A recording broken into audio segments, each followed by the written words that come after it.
Good morning dear students. आज अपने the Hindu editorial की वोकैबुलरी करेंगे। जो आपका एडिटोरियल है वो है testing times on university exams. तो स्टार्ट करते हैं इसकी वोकेब को। तो फर्स्ट वोकेब जो इसकी आती है वो है आपकी काउंटर प्रोडक्टिव। अब जल्दी से मुझे इसका मीनिंग बता दो, what is the meaning of counter productive. फिर इसके कंप्लीट एनालिसिस पे चलते हैं। तो जल्दी से इसका मीनिंग आंसर करो, what is the meaning of counter productive.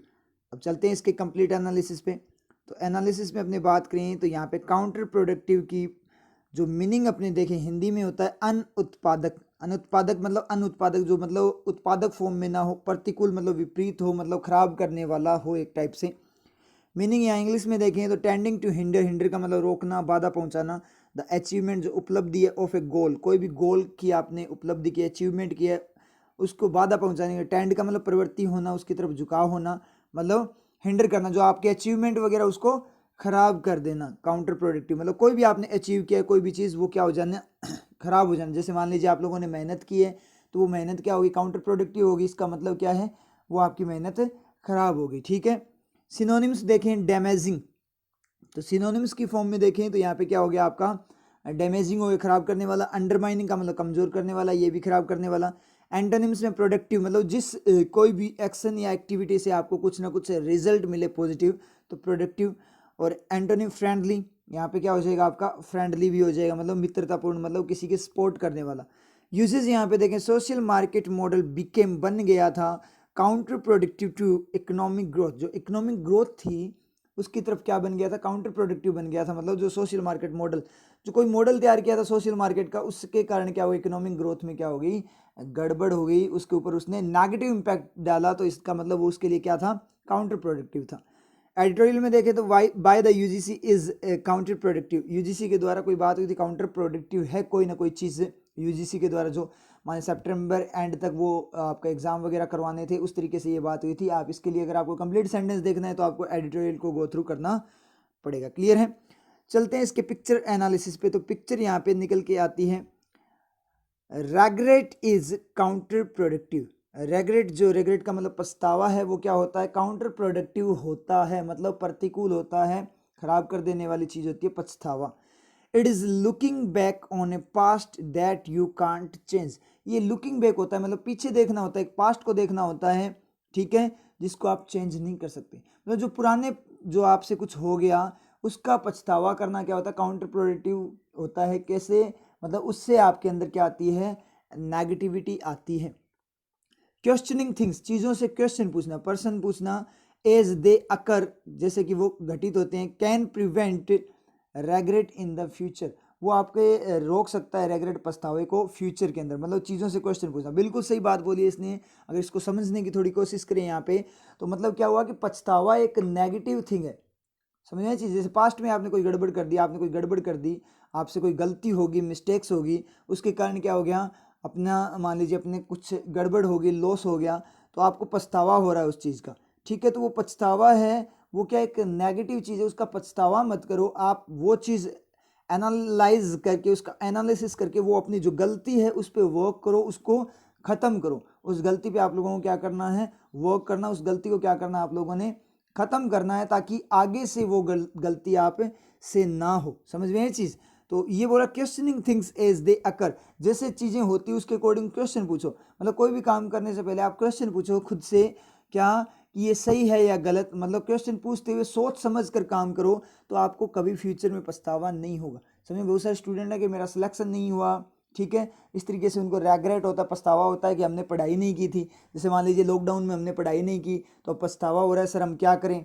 ठीक है, मतलब पूरा पूरा रेग्रेट फील हो रहा है कि सर हमने लॉकडाउन वगैरह के अंदर ध्यान नहीं दिया था, ठीक है, बिल्कुल भी पढ़ाई नहीं की, अब एग्ज़ाम आ गए, ठीक है, फॉर्म भी फिल हो गए, ठीक है, तो सर अब क्या करें, अब हमें पछतावा हो रहा है। तो पछतावा करने से क्या हो जाए, पछतावा करने से कौन सा आपका सिलेक्शन हो जाएगा। पछतावा मत करो, क्वेश्चन पूछो, पूछो खुद से कि किस तरीके से मैं स्ट्रेटेजी तैयार करूं, किस तरीके से मैं मेहनत करूं, मैं ज़्यादा से ज़्यादा मेहनत करूं, बिल्कुल भी टाइम वेस्ट ना करूं, इस तरीके से मैं मेहनत करके क्या करूं, चांसेस बना दूं अपने सिलेक्शन के। मतलब क्या निकला यहाँ से कि पछतावा करने से सिलेक्शन होना नहीं है, तो आप क्या करो, कोशिश करो अपनी तरफ से जितनी हो सकती है, आप कोशिश करो, सिलेक्शन हो जाएगा, कोई दिक्कत वाली बात नहीं है, अभी भी अपने पास टाइम है। समझ में आ रही है चीज़।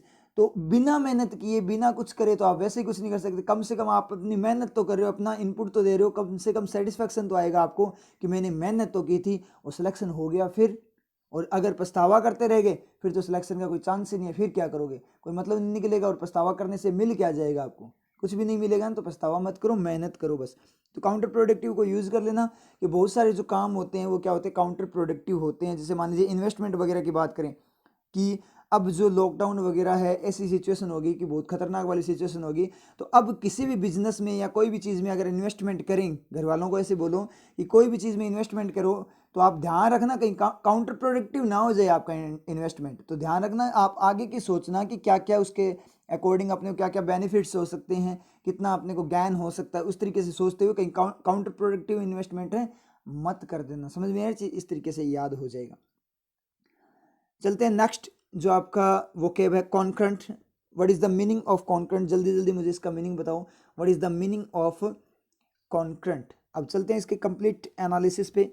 तो कंप्लीट एनालिसिस में बात करें, कॉन्करेंट का मीनिंग होता है एक साथ होने वाला, समवर्ती। अब देखना एक साथ होने वाली, एक साथ जो चीज़ें उनको क्या क्या हिंदी में बोलते हैं, आरआरबी के लिए आपका ये क्या है इंपॉर्टेंट रहेगा।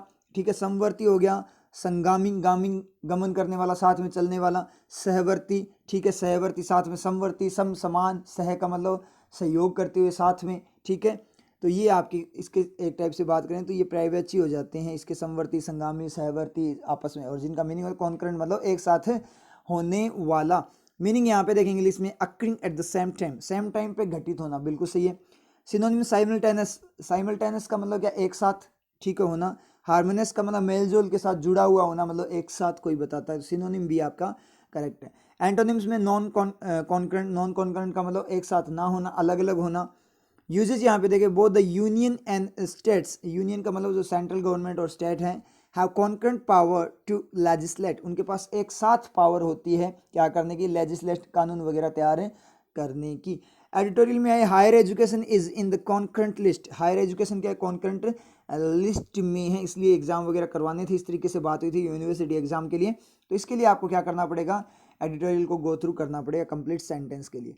पिक्चर एनालिसिस यहाँ पे करें तो यहाँ पे आपको एक वेव जनरेट होती हुई दिखाई दे रही होगी। तो ये देखो एक साथ जनरेट हो रही है, वेव क्या हो रही है, एक साथ जनरेट हो रही है। तो ये क्या है, आपका कॉन्करेंट को बताता है। समझ में आई चीज़, समझ में आई। जैसे अब अपने आप घर पे कैसे यूज़ करोगे कि हमें क्या करना है, जैसे मान लीजिए कोई साथ साथ चल रहे हैं, उनको बोल दो कि आप क्या हो, कॉन्करेंट हो। ठीक है, आप लोग क्या हो, कॉन्करेंट हो। कोई भी साथ जा रहे हैं तो देखेंगे वो कॉन्करेंट मोड में है, सारे के सारे एक साथ जो चीज़ें हो रही है। समझ में आई चीज़। जैसे बारिश हो तो बारिश हो तो एक साथ होती है ना, पानी बरसता है तो पानी क्या हो रहा है, कॉन्करेंट फॉर्म में क्या हो रहा है, गिर रहा है। समझ में आई चीज़। रनिंग कैसे हो रही है, कॉन्करेंट फॉर्म में हो रही है, एक साथ बिल्कुल स्पीड के अंदर हो रही है। ठीक है, तो वो क्या कॉन्करेंट फॉर्म में क्या हो रही है, बारिश से हो रही है। इस तरीके से आप इसको यूज कर सकते हो। नेक्स्ट वोकेब में चलें तो आपकी आती है alacrity. What is the meaning of alacrity, जल्दी से मुझे इसका मीनिंग बताओ, what is the meaning of alacrity. चलते हैं इसके कंप्लीट एनालिसिस पे। तो एनालिसिस में आए तो अलैक्रिटी का मीनिंग होता है तत्परता, जोश, उत्साह, मुस्तैदी। अब ये मीनिंग देख लेना, मुस्तैदी, उत्साह वगैरह जो जोश होता है उसको बोलता है मुस्तैदी, बोलते हैं ना मुस्तैद है ये। ठीक है, तो मुस्तैदी। मीनिंग यहाँ पे देखें, लाइवलीनेस, लाइवलीनेस मतलब सजीवता, उत्साह, जोश, ईगरनेस उत्सुकता होती है आपकी। एंथुसियाज्म उत्सुकता, जोश को बताता है। विलिंगनेस इच्छा, उत्सुकता वगैरह को बताता है। एंटोनिम्स, अपैथी, अपैथी का मतलब नो फीलिंग्स, मतलब उदासी, न्यूट्रल मतलब जिसको कोई फीलिंग ही ना, इमोशनलेस बोल सकते हो। अनविलिंगनेस का मतलब अनिच्छुक होना, कोई उत्साह वगैरह जोश ना होना। यूजेज यहाँ पे देखें, if you do something with alacrity, अगर आप कोई चीज़ अलैक्रिटी के साथ करते हो, मतलब जोश के साथ करते हो, you do it quickly and ईगरली, आप इसे करते हो कैसे, क्विक वे में और ईगर फॉर्म में, मतलब उत्सुकता के साथ आप इसे करते हो। Have shown commendable alacrity in, commendable प्रशंसा वाली अलैक्रिटी, जोश दिखाया इन किसी चीज़ में। तो ये एडिटोरियल में आपको कंप्लीट सेंटेंस मिल जाएगा। अब चलते हैं इसके पिक्चर एनालिसिस पे। तो पिक्चर एनालिसिस में यहाँ पे बात करें तो यहाँ पे एक जो पिजन है सेकंड वाले से पूछ रहा है, एक कबूतर दूसरे से पूछ रहा है, what are other words for alacrity. इसने पूछा, ये स्टूडेंट है, ये मान लीजिए ग्रेजुएट पर्सन है, मतलब एक्सपीरियंस्ड पर्सन है। ठीक है, तो इसने पूछा what are other words for alacrity. तो उसने बताया briskness, willingness, eagerness, quickness, promptness, readiness, dispatch, promptitude, swiftness, speed. मतलब ये सारे के सारे किसको बताते हैं? जोश, उत्सुकता, तत्परता, स्पीड वगैरह को बताते हैं। अब चलते हैं, अब यहाँ पे आप देखो यहाँ पे कि इसको अलैक्रिटी को आप यूज़ कैसे करोगे, कैसे यूज़ करोगे? आप लोगों में अलैक्रिटी तो कूट कूट कर भरी हुई है ना? आप लोगों के अंदर जोश तो बहुत ज़्यादा है ना, लेकिन ठंडा भी बहुत जल्दी हो जाता है। तो इसको आप ऐसे यूज़ कर लेना कि जैसे बोलते हैं ना कि अब की बार मुझे, मेरे अंदर देखो अलैक्रिटी तो खूब है, लेकिन मेरी अलैक्रिटी क्या होती है? ठंडी पड़ जाती है थोड़े टाइम बाद। तो अब से मुझे अलैक्रिटी को ठंडा नहीं होने देना जब तक एग्ज़ाम ना हो जाए। मतलब आप क्या करते हो, कुछ दिन तो बहुत स्पीड में पढ़ते हो, एकदम से मोटिवेशन के साथ पढ़ते हो, बहुत ज़्यादा बूस्ट होकर कि हाँ मैं पता नहीं क्या क्या कर दूँ, फोड़ दूंगा सब कुछ, ख़त्म कर दूंगा सब कुछ, सारा कुछ तहस नहस कर दूंगा। और थोड़े टाइम बाद क्या खुद तहस नहस होके पड़ जाते हो। समझ में आई चीज़? तो वो आपकी अलैक्रिटी है। जो क्या होती है आपकी अलैक्रिटी? क्या है आपकी अलैक्रिटी? थोड़ी धुंधली है, ठीक है। कभी अलैक्रिटी आ जाती है और कभी वो खत्म हो जाती है, मतलब फ्लक्चुएशंस आते हैं। तो उन फ्लक्चुएशंस को आपको रोकना है, अलैक्रिटी के फ्लक्चुएशंस को। समझ? इस तरीके से आप यूज़ कर लेना, याद हो जाएगा। चलते हैं नेक्स्ट वोकेब पे। नेक्स्ट वोकेब यहाँ पे आती है आपकी regret. What is the meaning of regress? Answer quickly. What is the meaning of regress? Now come to the complete analysis of this particular vocab.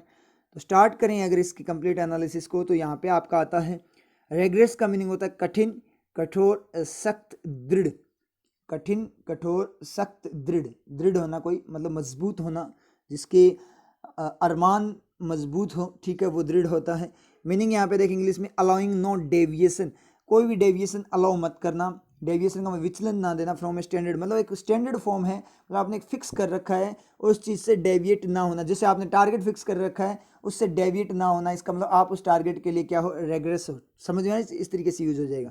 Synonym देखें, स्ट्रिंजेंट। सिनोनिम यहाँ पे हो गया, स्ट्रिंजेंट का मतलब मजबूत होता ही है, कठोर होता है। रिजिड का मतलब कठोर, सख्त होता ही है। एंटोनिम्स यहाँ पे देखें, सॉफ्ट, माइल्ड। सॉफ्ट का मतलब कोमल, माइल्ड का मतलब कोमल होता है, ठीक है। माइल्ड का मतलब क्या होता है? कोमल वगैरह, या नॉर्मल वाली जो चीज़ें होती है, जैसे माइल्ड सिम्टम, बात आजकल नाम चलता है ना बहुत ज़्यादा, माइल्ड सिम्टम, कोरोना के माइल्ड सिम्टम, तो वो वाले के मतलब नॉर्मल वाले, बिल्कुल कोमल वाले। यूजेस यहाँ पे देखें, he is rigorous in his control of expenditure. वो आपका जो उसका कंट्रोल है एक्सपेंडिचर का, खर्चे का जो कंट्रोल है, खर्चा करने में वो कंट्रोल रखता है, उसमें वो रेग्रेस, मजबूत, सख्त, दृढ़ है। मतलब वो बहुत कम खर्चा करता है, कंट्रोलिंग की फॉर्म में खर्चा करता है। एडिटोरियल में बात करें तो including some academically regress technical universities, ऐसे कुछ बात हुई थी। मतलब एकेडमिकली फॉर्म में, जो शैक्षणिक फॉर्म में रेग्रेस का मतलब मजबूत, जो आपकी टेक्निकल यूनिवर्सिटीज़ थी उनकी बात हुई थी यहाँ पे, मतलब कंडक्ट वगैरह एग्जाम करवाने के लिए ऐसे कुछ बात हुई थी।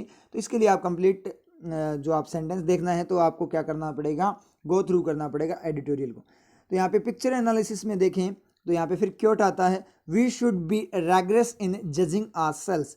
हमें खुद का जजमेंट करने के लिए, खुद का आंकलन करने के लिए रेग्रेस, कठोर होना चाहिए।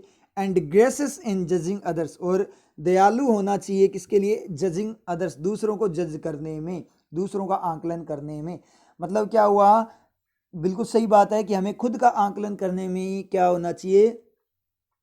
कठोर होना चाहिए, सख्त होना चाहिए। मतलब क्या है? अपनी गलतियों पे ज़्यादा वर्क करना चाहिए। खुद का आंकलन करते हो तो गलतियों पे ज़्यादा फोकस करना चाहिए। समझ में आया चीज़? खुद के आंकलन के लिए क्या करना चाहिए? खुद की गलतियों पे फोकस करना चाहिए, ताकि अपनी गलतियां खत्म करके एक परफेक्ट इंसान बन पाए।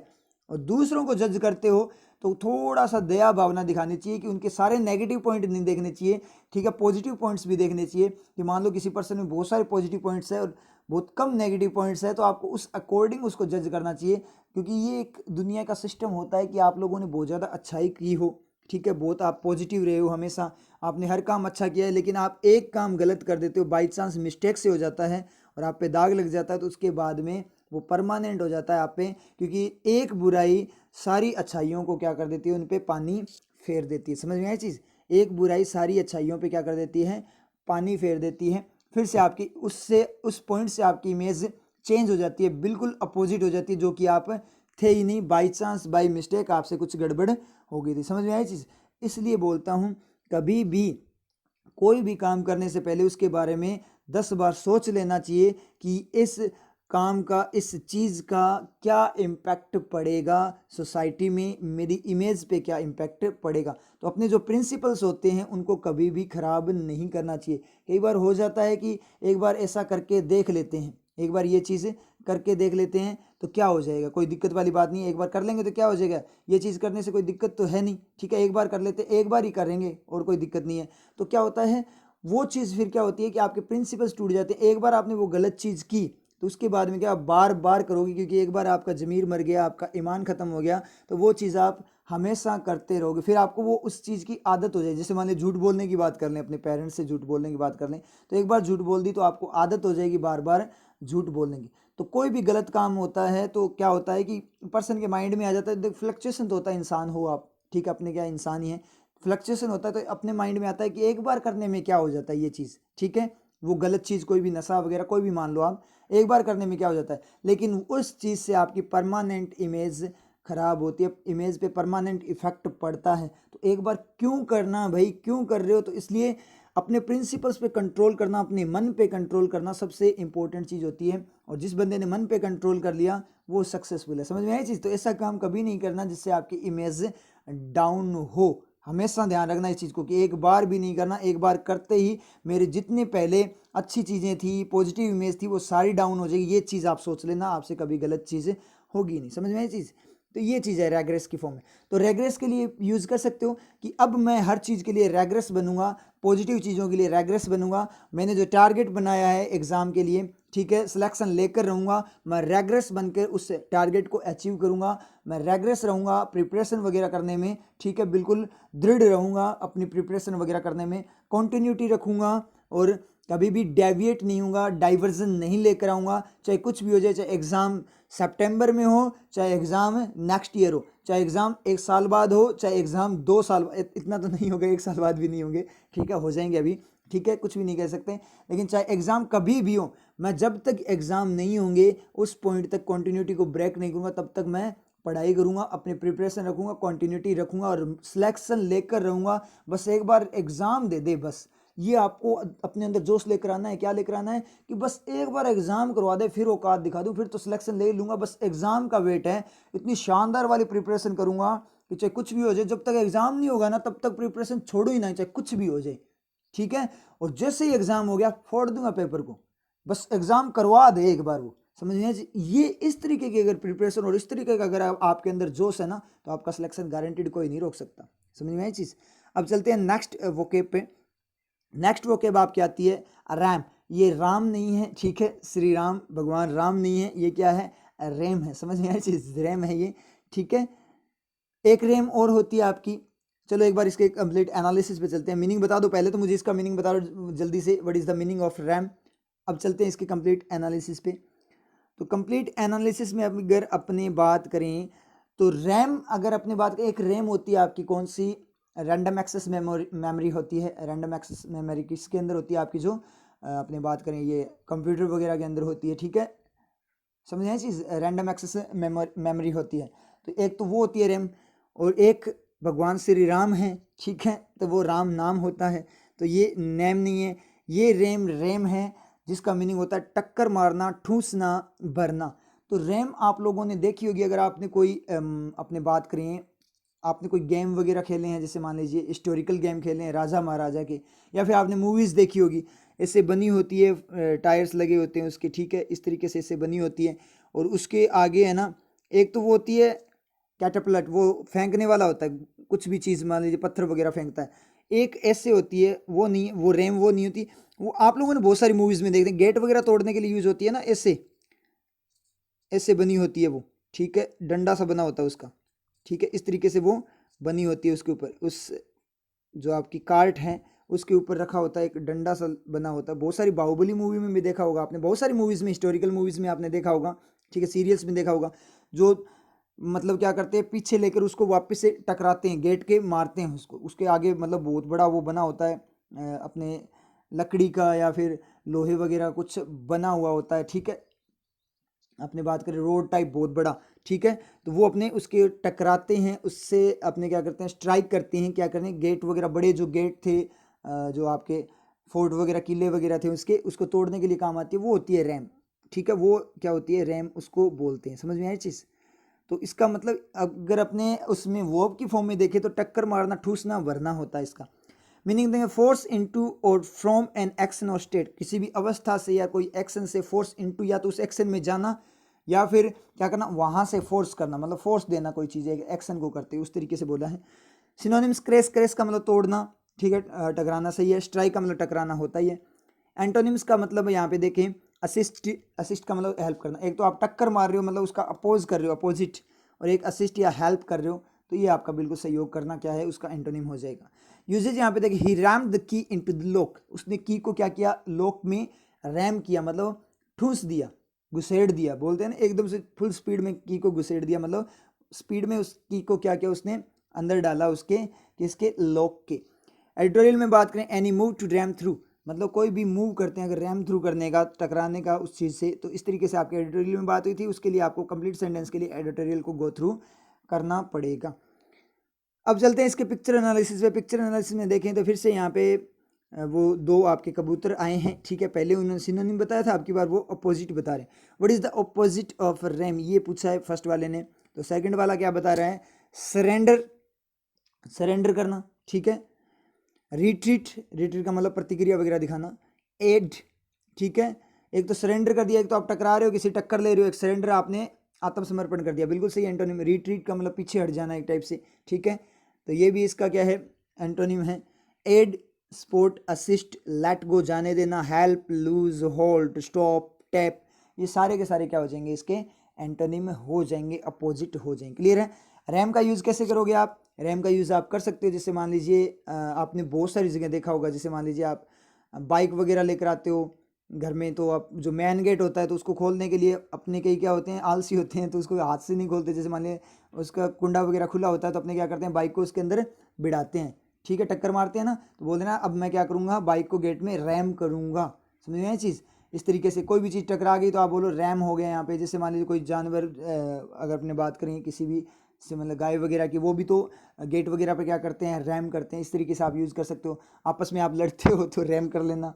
समझ, कई बार आप टक्कर मारते हो ना एक दूसरे के, ठीक है, तो वो क्या होती है, रैम बोलते हैं उसको। समझ, इस तरीके से आप इनको क्या कर सकते हो, यूज़ कर सकते हो, रैम आपके याद हो जाएगा। अब चलते हैं नेक्स्ट वोकेब पे। तो यहाँ पे आपकी जो वोकेब आती है, बड़ी जो नेक्स्ट वोकेब है वो क्या है, कोहियर। नेक्स्ट वोकेब कोहियर आपकी, what is the meaning of cohere, जल्दी से मुझे इसका आंसर दो, what is the meaning of cohere, ठीक है। तो now come to the complete analysis of this vocab and what is the meaning of cohere in Hindi. Hindi के अंदर इसका मीनिंग क्या है, चिपकना, ठीक है। कोहियर का मीनिंग यहाँ पे देखें तो हिंदी में देखें तो चिपकना हो गया, संयुक्त रहना मतलब एक साथ रहना, गूंथना हो गया, अनुकूल होना हो गया, ठीक है, अनुकूल होना किसी के, ठीक है। मीनिंग इंग्लिश में देखें, कम और be in close contact with. Close मतलब निकट का, जो कॉन्टैक्ट विद, किसी के साथ कॉन्टैक्ट में होना, कम आना या होना। सिनोनिम्स, करस्पॉन्ड, करस्पॉन्ड का मतलब अनुकूल होना, कंबाइन का मतलब संयुक्त करना, जोड़ना, बिल्कुल सही है। एंटोनिम, सेपरेट, अलग करना, डिस्कनेक्ट, अलग करना। एक तो आप संयुक्त हो रहे हो, साथ में चिपक रहे हो, अनुकूल हो रहे हो, ठीक है। एक आपका क्या हो गया, अलग होना, सेपरेट, डिस्कनेक्ट हो गया। यूजेज यहाँ पे देखें, the various elements of the novel fail to cohere, वो फेल हो गए, मतलब वो फेल हो गए मतलब नहीं कर पाए, क्या कोहियर नहीं कर पाए। एलिमेंट्स का मतलब जो अंश, पार्ट वगैरह थे किसके, नॉवेल के, वो कोहियर एक दूसरे के साथ जुड़ नहीं पाए, मतलब कॉम्बिनेशन में नहीं आ पाया।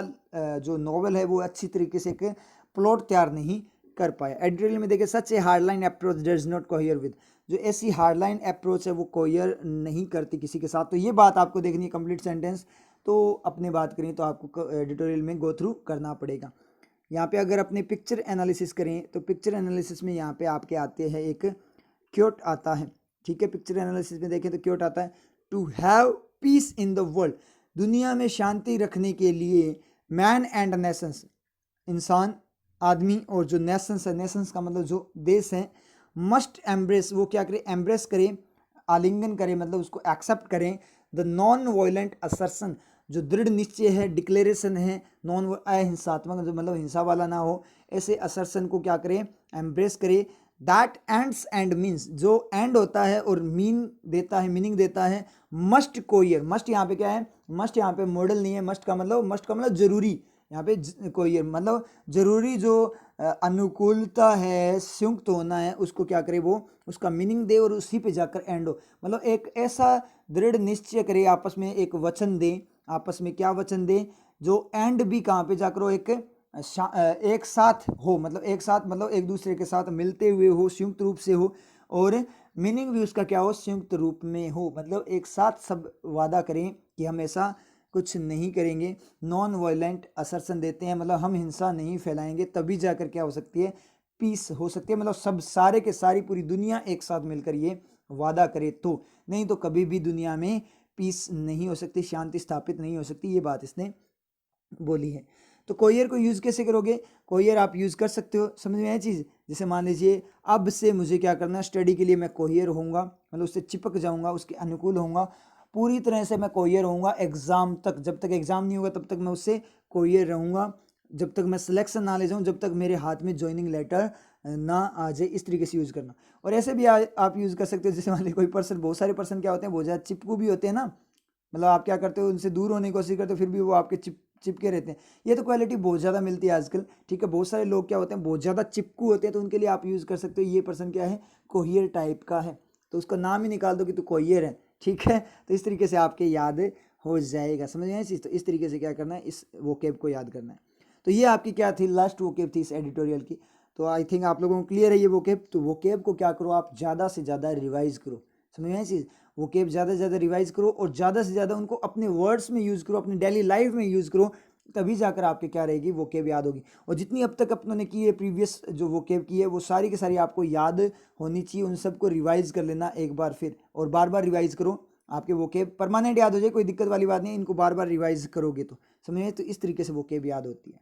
क्लियर आप लोगों के, ठीक है। फिर मिलते हैं नेक्स्ट क्लास में।